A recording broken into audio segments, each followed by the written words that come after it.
In an age of hypersonic missiles, artificial intelligence, and drone swarms, there's a machine designed in the Cold War that still terrifies modern air defenses, and it doesn't move faster than sound.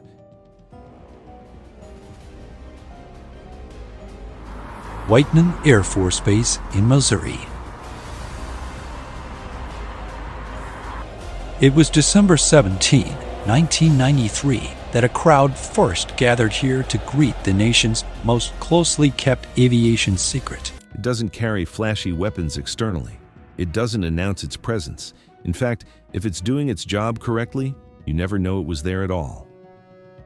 The B-2 Spirit stealth bomber, first conceived in the late 1970s and revealed to the world in 1989, remains one of the most elusive, expensive, and strategically powerful aircraft ever built. Costing roughly $2.2 billion per aircraft in today's dollars, the B-2 is not just a bomber, it is a flying paradox, old by age, yet unmatched by capability. And even in December 2025, no country on Earth has built a true equivalent. This matters because air power is no longer just about speed or firepower, it's about access, the ability to reach any target on the planet at any time, without permission, without warning, and without being detected. That is the realm the B-2 was designed for, and decades later, it still dominates that realm almost uncontested. When the B-2 Spirit was born, the world was divided between two nuclear superpowers. The United States faced an immense challenge: how to penetrate the most heavily defended airspace on Earth, protected by layers of radar, surface-to-air missiles, and interceptor aircraft. Traditional bombers like the B-52 relied on altitude and electronic warfare. But Soviet air defenses were improving rapidly, integrating early warning radars, command networks, and faster interceptors into a single defensive web. The solution was radical: build an aircraft that radar could barely see at all. Northrop, later Northrop Grumman, won the contract with a design that looked nothing like a traditional airplane. No vertical stabilizers, no fuselage in the conventional sense, just a smooth flying wing optimized to scatter radar waves instead of reflecting them back. Every angle, curve, inlet, exhaust, and panel alignment was engineered to reduce its radar cross-section. Even the engines were buried deep within the airframe to mask heat signatures. The result was an aircraft that, from certain radar perspectives, appeared no larger than a small bird, or vanished completely into background noise. When the B-2 was publicly unveiled in 1989, it shocked the world. Not just because of how it looked, but because of what it represented: a fundamental shift in warfare. Stealth was no longer theoretical. It was operational, repeatable, and scalable. But what truly set the B-2 apart wasn't just invisibility. It was range. The Spirit can fly over 6,000 nautical miles without refueling, and with aerial refueling, it can reach virtually any target on Earth from the continental United States. This meant missions could be launched directly from U.S. soil, eliminating dependence on foreign bases and reducing political exposure. In strategic terms, this was transformative. It gave decision-makers a level of freedom and deniability that few military assets in history have ever offered. The B-2 entered operational service in 1997, after the Cold War had technically ended. Many questioned whether it was still necessary. Only 21 aircraft were built, and today, 20 remain operational, based primarily at Whiteman Air Force Base in Missouri. For years, critics called it an overpriced relic, until it started flying real missions. The first combat use of the B-2 came in 1999 during the Kosovo War. Flying non-stop from Missouri to the Balkans and back, B-2s struck hardened targets with precision-guided munitions. They flew less than 1% of total sorties, but destroyed roughly 1/3 of priority targets in the opening phase of the campaign.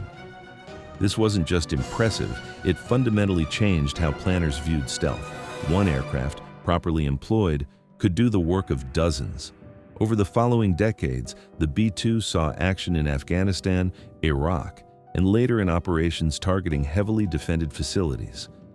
One of its most publicized missions came in 2017, when B-2s were used to strike ISIS training camps in Libya, again flying intercontinental missions without detection.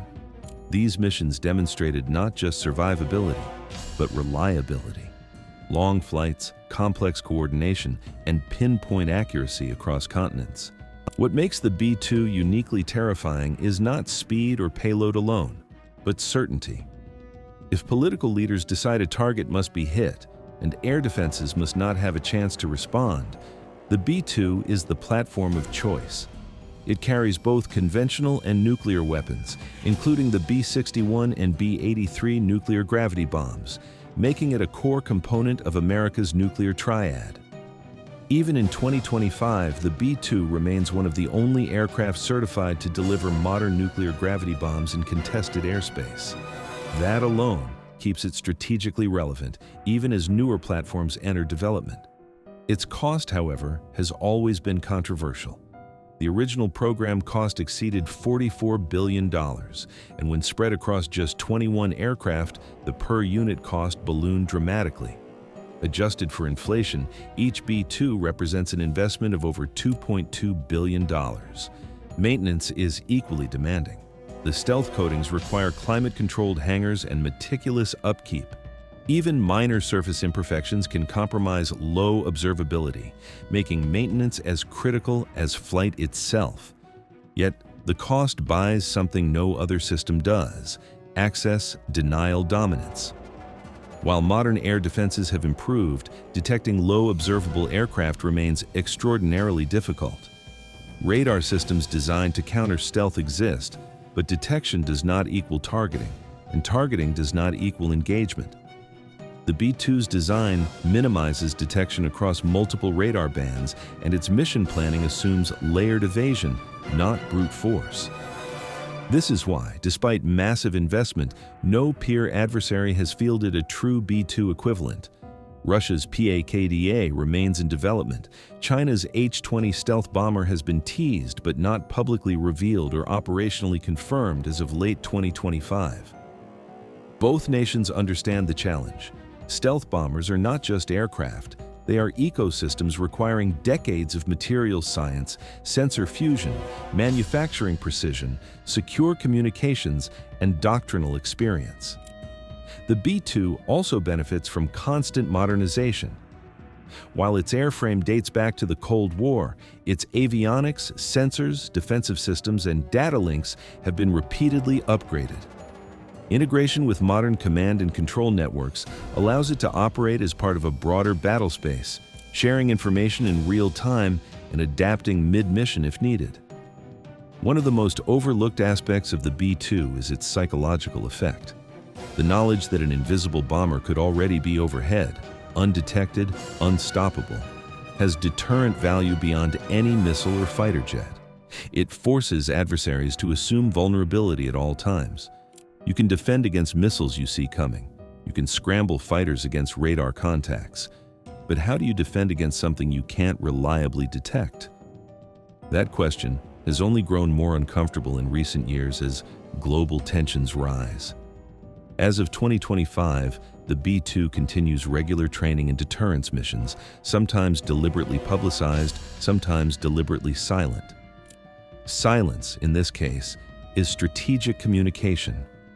And yet, the B-2 is nearing the end of its service life. The U.S. Air Force plans to gradually replace it with the B-21 Raider, a next-generation stealth bomber designed to be cheaper, more numerous, and even more survivable. The B-21 is expected to enter operational service later this decade, and when it does, the B-2 will slowly retire. But replacement does not diminish legacy. The B-2 did something extraordinarily rare in military history. It stayed ahead of technological progress for more than 3 decades. In a field where relevance is often measured in years, the Spirit has remained the ultimate ghost. Think about that. An aircraft designed with Cold War assumptions is still considered one of the most dangerous machines in the sky. Not because it's fast, not because it's loud, but because it is unseen. So here's the real question, one that goes beyond aviation or defense budgets. In a world obsessed with the newest technology, how often do we underestimate the power of designs that were simply right the first time? If a bomber built in 1989 can still dominate in 2025, what other assumptions about obsolete technology might be dangerously wrong? If this breakdown gave you a new perspective on military power, stealth, or how long true innovation can last, make sure to like the video, subscribe for more deep dives like this, and drop a comment below. Do you think the B-2 will still be feared even after it retires? Or will the next generation finally eclipse the ultimate ghost?